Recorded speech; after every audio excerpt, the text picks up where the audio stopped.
السلام علیکم ورحمۃ اللہ وبرکاتہ۔ آج تفسیر قرآن لیکچر نمبر 14 ہے، اور آج کے لیکچر کے اندر انشاءاللہ سورۃ البقرہ آیت نمبر 26 اور آیت نمبر 27 انشاءاللہ بیان کی جائے گی۔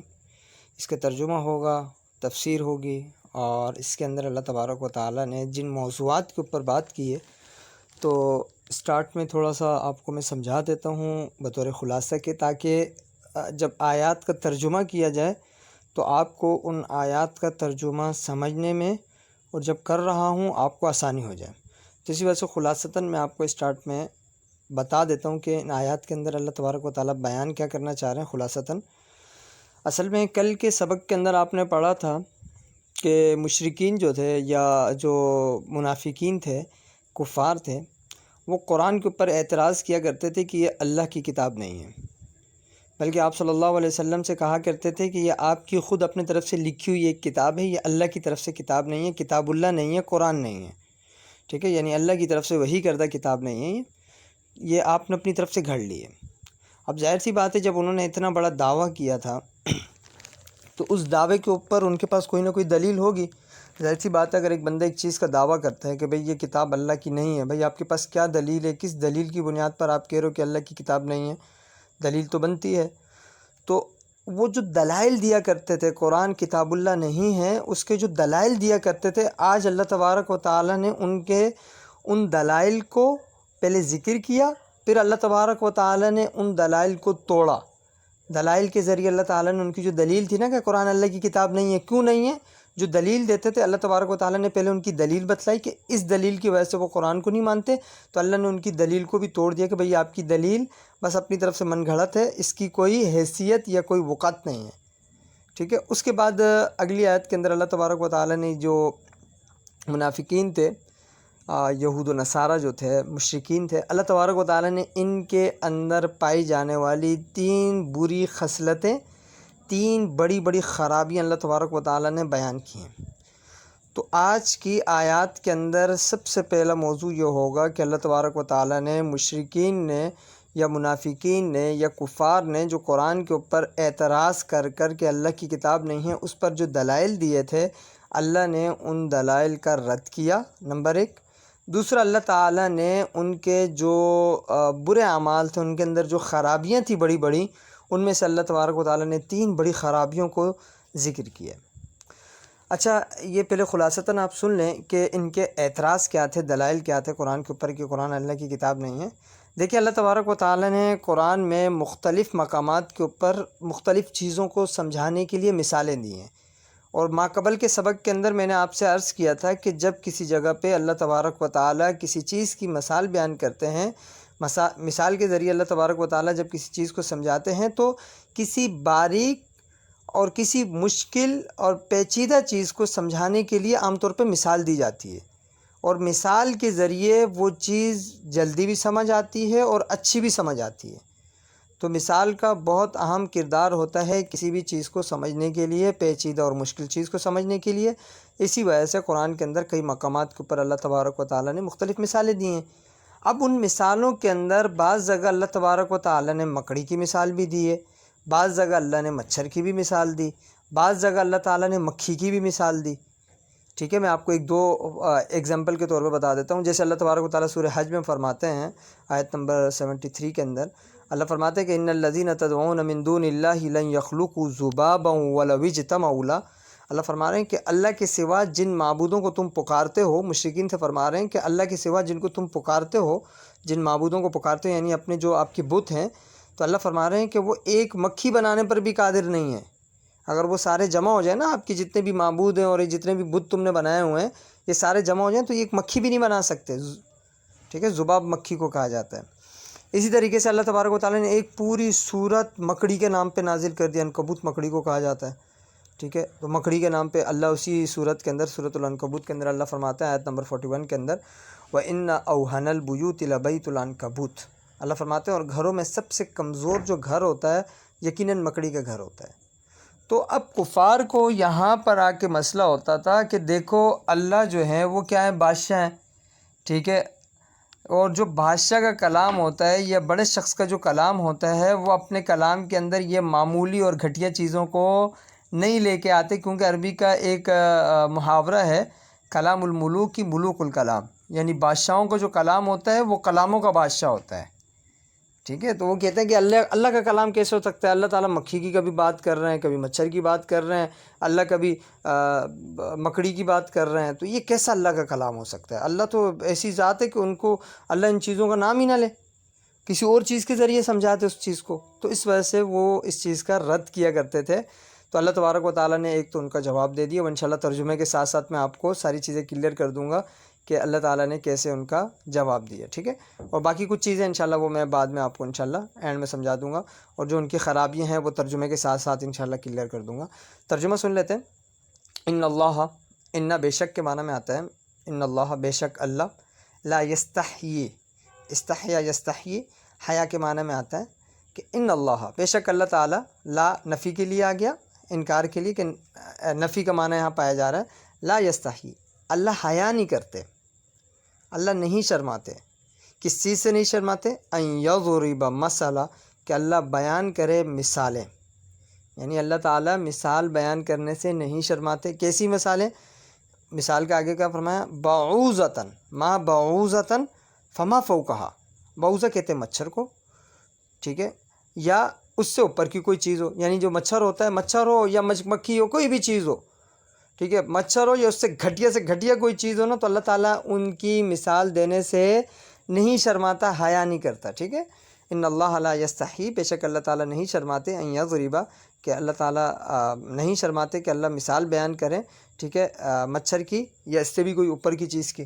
فَأَمَّا الَّذِينَ آمَنُوا فَيَعْلَمُونَ أَنَّهُ الْحَقُّ مِن رَّبِّهِمْ، اب اللہ آگے جو دو طرح کے طبقے تھے، ایک مومنین کا اور ایک کفار کا، اللہ ان کے بارے میں بتا رہے ہیں۔ پس وہ لوگ جو ایمان لائے، فَأَمَّا الَّذِينَ، پس وہ لوگ جو ایمان لے کے آئے، فَيَعْلَمُونَ، وہ جانتے ہیں، أَنَّهُ الْحَقُّ، بے شک اللہ کی طرف سے حق ہے، مِن رَّبِّهِمْ، ان کے رب کی طرف سے یہ حق ہے، ٹھیک ہے۔ فَأَمَّا الَّذِينَ، پس رہے وہ لوگ،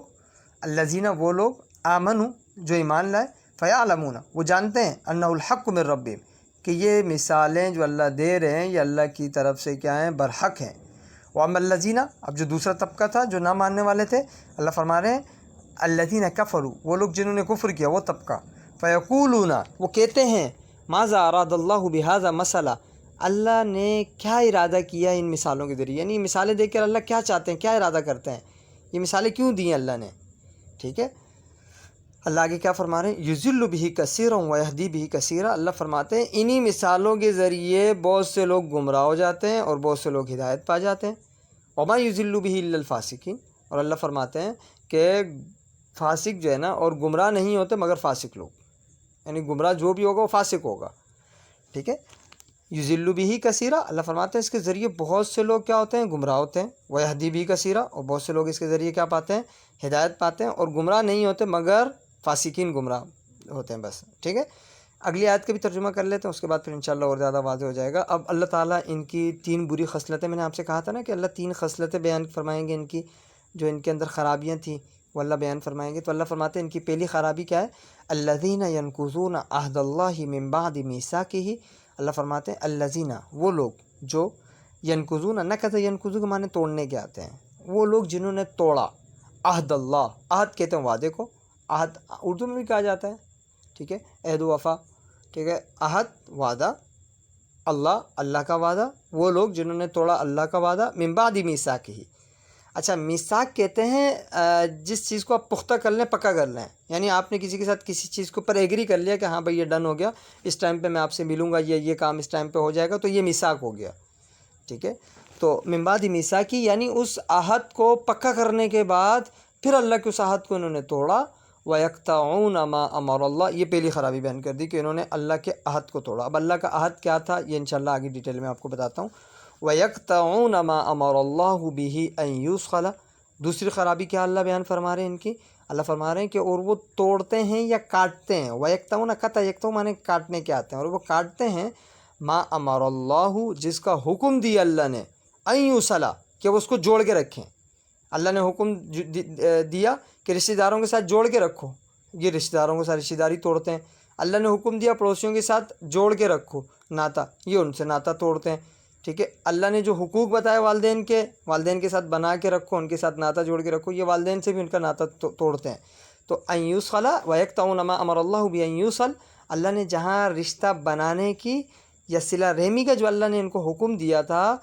اس حکم کو یہ کیا کرتے ہیں؟ کاٹتے ہیں۔ یعنی اللہ نے حکم دیا صلہ رحمی کرو، یہ صلہ رحمی نہیں کرتے، یہ قطع تعلق کرتے ہیں۔ وَيُفْسِدُونَ فِي الْأَرْضِ، اللہ فرماتے ہیں زمین میں فساد بھی پھیلاتے ہیں۔ اولئک هم الخاسرون، اللہ فرماتے ہیں یہی لوگ کیا ہیں؟ خسارہ پانے والے ہیں۔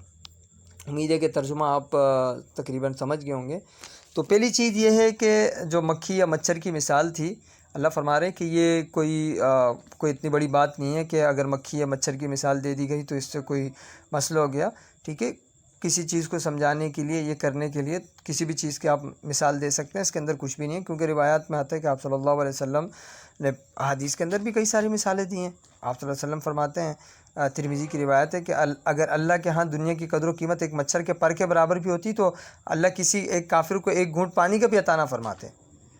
ٹھیک ہے۔ اگر ایک مچھر کے پر کے برابر بھی اللہ کے نزدیک کوئی حیثیت ہوتی اس دنیا کی تو کافر کو اللہ تعالیٰ پینے کا پانی بھی مہیا نہ کرتے، ٹھیک ہے۔ تو یہ کوئی عار یا حیا کے خلاف نہیں ہے، ٹھیک ہے۔ مسلم کی ایک اور روایت آتی ہے، دیکھو شریعت کے اندر، اسلام کے اندر کوئی حیا یا شرم نہیں ہونی چاہیے، کیونکہ روایت میں آتا ہے، مسلم شریف کی ایک روایت ہے اور بخاری کے اندر بھی آئی ہے، جلد نمبر 1 صفحہ نمبر 66 کے اندر، مسلم جلد نمبر 1 صفحہ نمبر 146 کے اندر، سلیم تھی رضی اللہ تعالیٰ عنہ، یعنی کہ ایک صحابیہ ہیں، یہ آپ صلی اللہ علیہ وسلم سے مسئلہ دریافت کرنے آتی ہیں اور فرماتی ہیں کہ ان اللہ لا یستحی من الحق، اللہ حق بات کرنے سے نہیں شرماتے۔ آپ صلی اللہ علیہ وسلم سے فرما رہی ہیں یہ لیڈیز کہ اللہ حق بیان کرنے سے یا اللہ تعالیٰ حق بات کرنے سے نہیں شرماتے۔ تو اس وجہ سے میں آپ سے ایک مسئلہ دریافت کرنا چاہتی ہوں۔ آپ صلی اللہ علیہ وسلم کی مجلس میں بیٹھ کے بات کر رہی ہیں، ٹھیک ہے۔ تو آپ صلی اللہ علیہ وسلم نے فرمایا جی بتائیں کیا مسئلہ ہے؟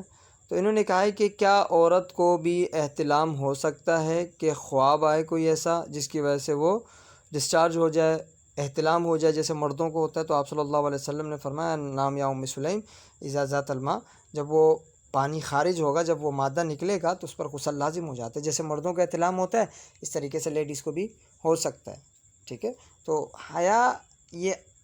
دین کے معاملات کے اندر نہیں آنی چاہیے، ٹھیک ہے۔ باقی چیزوں میں بھلے آپ کریں، حیا مختلف جگہوں پہ ہوتی ہے، بس اوقات حیا جو ہے نا انسان سے بھی ہوتی ہے، اللہ سے بھی حیا کی جاتی ہے۔ اب گناہ بندہ چھپ کے کرتا ہے، کسی کے سامنے نہیں کرتا، کیوں نہیں کرتا؟ حیا آ رہی ہے۔ بس اوقات خود اپنے نفس سے حیا آ رہی ہوتی ہے کہ اگر کبھی بندہ اکیلے بیٹھا ہو اور اپنے بارے میں سوچ رہا ہو نا، تو اندر کی جو اس کی اصلیت ہے، اگر اس کے بارے میں تھوڑا سا غور کریں تو تھوڑی دیر کے لیے سوچ آتی ہے کہ یار یہ جو میں اندر سے ہوں نا، اگر یہی چیز لوگوں کو پتہ چل جائے، لوگ تو میرے کو پکڑ کے مار دیں گے سب، تو میں کس طرح کا گھٹیا انسان ہوں۔ تو بس اوقات اپنے آپ سے بھی حیا آتی ہے کہ یار کیسا انسان ہوں میں، ٹھیک ہے۔ تو اسی طریقے سے حیا جو ہے نا مختلف اس کی قسمیں ہیں۔ ایک حیا عبودیت ہوتی ہے کہ ایک بندہ نماز وغیرہ سب کچھ پڑھتا ہے لیکن اس کے باوجود بھی تھوڑا سا عاجزی اور انکساری کرتا ہے کہ یار جس طریقے سے عبادت کرنی چاہیے تو اس طریقے سے میں عبادت نہیں کر سکا، یہ بھی ایک حیا کا اس کے اندر عنصر پایا جاتا ہے، ٹھیک ہے۔ اچھا، اس کے بعد اللہ تعالیٰ نے یہاں پہ لفظ فاسق کا استعمال کیا ہے، لفظ فاسق، کہ اللہ نے کیا فرمایا ہے کہ یضل بہ کثیرا ویہدی بہ کثیرا وما یضل بہ الا الفاسقین۔ فاسق کہتے کیسے ہیں؟ سب سے پہلے فاسق کا لغوی معنی سمجھ لیں۔ فاسق کا لغوی معنی عام طور پہ آتا ہے، جیسے عام طور پہ نا چھلکے سے کوئی چیز باہر نکل جاتی ہے، ٹھیک ہے، اس کو فسق کا نام اس کے اوپر آتا ہے۔ کوئی چیز جو ہے نا جب باہر نکل جائے کسی چیز سے، جیسے اخروٹ وغیرہ توڑا جائے، ٹھیک ہے، وہ جب باہر نکل جاتا ہے، یا اسی طریقے سے کھجور کی جو گٹلی ہوتی ہے اگر وہ باہر نکل جائے تو اس کو بھی فسقہ کا نام اس کو دیا جاتا ہے۔ اصطلاح کے اندر فاسق اس شخص کو کہتے ہیں جو اللہ کی اطاعت سے باہر نکل جاتا ہے، یعنی اللہ تعالیٰ نے جو حکم دیے تھے، احکامات دیے تھے، ان کو توڑ کر اپنی مرضی کر رہا ہے، ایسا بندہ فاسق ہوتا ہے۔ فاسق کی عام طور پہ 2 قسمیں ہوتی ہیں۔ ایک فاسق وہ ہوتا ہے جو مسلمان بھی ہے، ٹھیک ہے، مطلب وہ جانتا ہے کہ اللہ تعالیٰ ایک ہیں، نماز فرض ہے، روزہ فرض ہے، حج فرض ہے، نماز دن میں 5 فرض ہیں، کسی کے ساتھ برا نہیں کرنا، ٹھیک ہے، یہ حرام ہے، حقوق العباد پورے ادا کرنا ہے، اگر حقوق العباد میں کمی پیشی کی حرام ہے، شراب پینا حرام ہے، سب کچھ وہ جانتا ہے اور سب چیزوں کو وہ مانتا بھی ہے، لیکن بس عمل نہیں کر رہا۔ نماز نہیں پڑھتا، اس کو پتہ ہے نماز فرض ہے لیکن پھر بھی نہیں پڑھ رہا، ٹھیک ہے، اسے پتہ ہے زکوٰۃ دینی چاہیے لیکن نہیں دے رہا، ٹھیک ہے، لیکن مانتا ہے زکوٰۃ دینی چاہیے،